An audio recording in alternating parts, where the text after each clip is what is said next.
Before you decide if these authentic brush rollers are worth the investment, let me show you this. They are a perfect fit for my Roomba J7 Plus. After using these for a month, this is how they sound on my hard floor.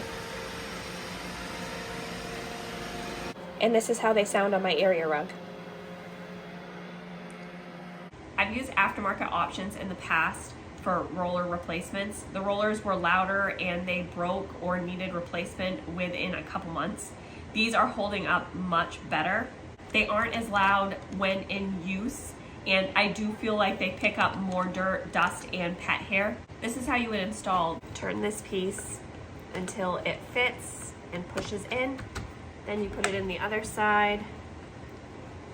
And then there's also, this particular model has a color code on the inside, so you can see which one you're supposed to be fitting in there.